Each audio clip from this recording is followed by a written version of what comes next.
Hello दोस्तों, आज की वीडियो बहुत ज़्यादा खास होने वाली है क्योंकि इसमें मैं ब्लॉगिंग के बारे में वो सारी चीज़ें कवर करने वाला हूं जो सभी जानना चाहते हैं। ब्लॉगिंग बेसिकली क्या होती है, इसके कितने बेनिफिट्स हैं और क्या सच में आज भी लोग ब्लॉगिंग से महीने के 10 लाख 20 लाख रुपए कमा रहे हैं। इन सभी चीज़ों के बारे में आज इस वीडियो में मैं बात करूंगा। तो सबसे पहले बात करते हैं ब्लॉगिंग क्या है। तो सिंपल लैंग्वेज में ब्लॉगिंग एक ऐसा तरीका है जिसके थ्रू हम अपने थॉट्स को, अपने एक्सपीरियंसेस को डिजिटल दुनिया में पब्लिश करते हैं। It's like a digital diary जिसका एक्सेस सिर्फ आपके पास नहीं बल्कि पूरी दुनिया के पास होता है। मैं पिछले 15 साल से ब्लॉगिंग कर रहा हूं और उसके बाद आपको ये बात बता रहा हूं कि ब्लॉगिंग आज सिर्फ एक राइटिंग प्लेटफॉर्म नहीं है, सिर्फ एक हॉबी नहीं है, बल्कि एक ऐसा करियर ऑप्शन बन गया है जिसको लोग अपनी 24 लाख 48 लाख साल के पैकेज वाली जॉब्स को छोड़ छोड़ करके इसको चूज कर रहे हैं। हाँ, लेकिन अपना ब्लॉग स्टार्ट करने से पहले ये आपको ही डिसाइड करना पड़ेगा कि आप किस चीज में बेहतर हो। आप टेक्नोलॉजी के बारे में लिखना पसंद करते हैं, लाइफस्टाइल के बारे में लिखना पसंद करते हैं, कुकिंग के बारे में, फैशन के बारे में या फिर फाइनेंस के बारे में। आपको कोई भी एक टॉपिक चूज करना पड़ेगा जिसमें आपको अच्छा खासा नॉलेज है और एक्सपर्टीज है, तभी आप ब्लॉगिंग से अच्छा रेवेन्यू जनरेट कर पाएंगे। तो चलिए अब आपको बताता हूँ कि ब्लॉगिंग इंडस्ट्री आज के टाइम में कितना बदल गई है। जब मैंने ब्लॉगिंग स्टार्ट की थी तो सिर्फ एक शौक था। हालांकि मुझे पता था कि इससे रेवेन्यू जनरेट किया जा सकता है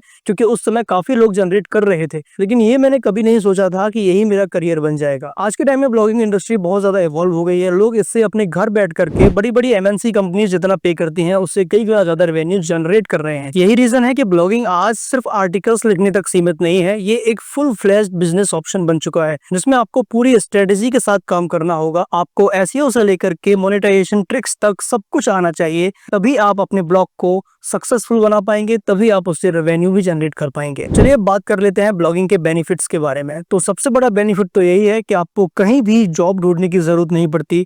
आप अपने घर बैठ करके लाखों रुपए ब्लॉगिंग से कमा सकते हैं। इसके अलावा मेरा एक पर्सनल एक्सपीरियंस है जो मैं आप लोगों के साथ शेयर करना चाहता हूँ। ये बात है कोविड के टाइम की, जब पूरे देश में लॉकडाउन लगा हुआ था, लोगों की जॉब्स जा रही थी, हर तरफ अफरा तफरी मची हुई थी। एक तरफ लोग अपनी हेल्थ की वजह से परेशान थे तो दूसरी तरफ फाइनेंशियल क्राइसिस की वजह से। लेकिन दोस्तों यही वो टाइम था जब मैंने अपने ब्लॉग से हाईएस्ट रेवेन्यू जनरेट किया था, क्योंकि सभी लोग अपने अपने घरों में बैठे हुए थे और सभी का इंटरनेट यूसेज बहुत ज्यादा बढ़ गया था। तो उस समय लोगों ने मेरे ब्लॉग को बहुत ज्यादा पढ़ा और मुझे बहुत ज्यादा रेवेन्यू जनरेट हुआ। तो ब्लॉगिंग का सबसे बड़ा बेनिफिट मुझे यही लगता है, ये आपको फ्रीडम प्रोवाइड करता है। आप दुनिया के किसी भी कोने से बैठकर ब्लॉगिंग कर सकते हैं, कोई रिस्ट्रिक्शंस नहीं है, कोई आपका बॉस नहीं है। हाँ, लेकिन आपको अपना खुद का बॉस जरूर बनना पड़ेगा, क्योंकि अगर यहाँ लापरवाही हुई तो काम नहीं चलने वाला। तो अब आपको एक बेसिक ओवरव्यू दे देता हूँ कि ब्लॉग बनाते कैसे हैं। अगर डिटेल में गया तो ये वीडियो काफी बड़ी हो सकती है, इसीलिए इसके लिए फ्यूचर में एक डिटेल्ड वीडियो में बना दूंगा। सबसे अच्छी बात यह है कि अपना ब्लॉग स्टार्ट करने के लिए आपको कोई प्रोग्रामिंग सीखने की भी जरूरत नहीं है।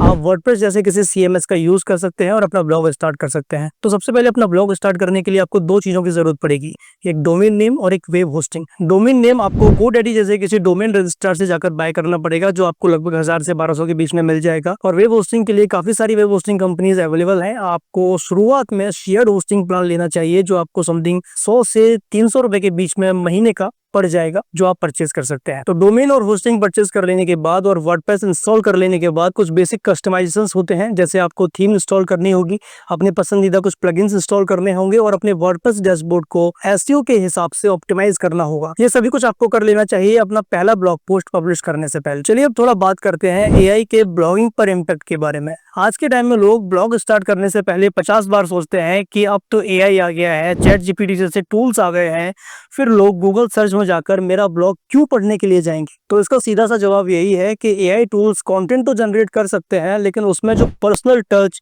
क्रिएटिव एक्सप्रेशन और यूनिक एक्सपीरियंस आप दे सकते हैं वो एआई कभी भी नहीं दे पाएगा। और यही रीजन है कि गूगल एआई जनरेटेड कंटेंट को पेनलाइज कर रहा है जिसमें कोई भी ह्यूमन टच नहीं पाया जाता। इसको आप दूसरे तरीके से ऐसे समझ सकते हैं कि अगर आप इंटरनेट पर कोई एक्सपर्ट ओपिनियन सर्च कर रहे हैं तो आप उस फील्ड में सालों का एक्सपीरियंस रखने वाले किसी एक्सपर्ट की बात सुनेंगे, क्योंकि वो अपने पर्सनल एक्सपीरियंसेस के बेस पर, अपने पास्ट के एक्सपीरियंसेस के बेस पर आपको जवाब देगा। वहीं दूसरी तरफ चैट जीपीटी जैसे एआई टूल्स अपने अंदर फीड किए गए डेटा के अकॉर्डिंग आपको जवाब देते हैं। तो क्या एआई के युग में ब्लॉगिंग से रेवेन्यू जनरेट किया जा सकता है?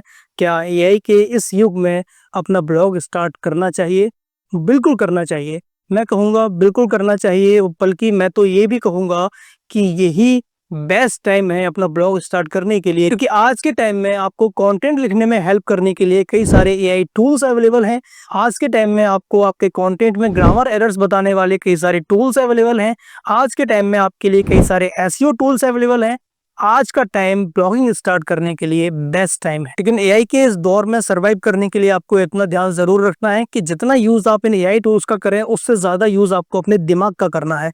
आप इन टूल्स की हेल्प लें, कंटेंट जनरेट कराने के लिए भी ले सकते हैं, कंटेंट रिसर्च के लिए भी ले सकते हैं, एसईओ ऑप्टिमाइजेशन के लिए भी ले सकते हैं, आप ग्रामर चेकिंग के लिए भी ले सकते हैं। आप बहुत सारी चीज़ों के लिए इन एआई टूल्स का यूज़ कर सकते हैं। लेकिन आप एज इट इज़ कंटेंट वहाँ से लेकर अगर अपने ब्लॉग पर पब्लिश कर देंगे तो ये बेकार हो जाएगा और आपका ब्लॉग किसी काम का नहीं बचेगा।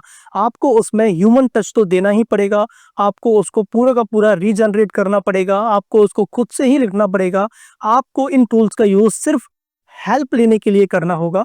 अगर आप एआई टूल्स का यूज अपनी सूझबूझ के साथ, अपनी समझदारी के साथ करते हैं तो आप ब्लॉगिंग की फील्ड में इस एआई के जमाने में भी बहुत अच्छा परफॉर्म कर सकते हैं। और बल्कि मैं तो ये कहूंगा कि आज के टाइम में ब्लॉगिंग करना इन एआई टूल्स ने बहुत आसान बना दिया है। इसके अलावा फ्यूचर में ब्लॉगिंग का क्या होगा, ये क्वेश्चन कई लोग पूछते रहते हैं, क्योंकि जब आप किसी फील्ड को as a career option choose कर लेते हैं तो उसके फ्यूचर के बारे में जानकारी होना भी बहुत जरूरी होता है। तो मेरे हिसाब से अगर मैं अपना ओपिनियन बताऊं तो मुझे ऐसा लगता है कि ब्लॉगिंग कभी भी पुराना नहीं होने वाला। हाँ, लेकिन नई स्ट्रेटजीज, नए टूल्स और नई टेक्नोलॉजीज को आपको हमेशा अडॉप्ट करते रहना पड़ेगा। तो दोस्तों, ये था इंट्रोडक्शन टू ब्लॉगिंग। अगर आप आज के टाइम में अपना ब्लॉग स्टार्ट करना चाहते हैं और ब्लॉगिंग में सक्सेस हासिल करना चाहते हैं, लेकिन आपको समझ नहीं आ रहा कि कहाँ से स्टार्ट करें, क्या करें, तो आप मेरे साथ एक one on one call consultation start कर सकते हैं, जो कि एब्सोल्युटली फ्री ऑफ कॉस्ट में प्रोवाइड कर रहा हूं। तो अगर आप मेरे साथ एक फ्री कॉल कंसल्टेशन चाहते हैं तो इस वीडियो पर ब्लॉगिंग हेल्प करके कमेंट कीजिए और मैं आपको फ्री कॉल कंसल्टेशन की डिटेल्स प्रोवाइड कर दूंगा।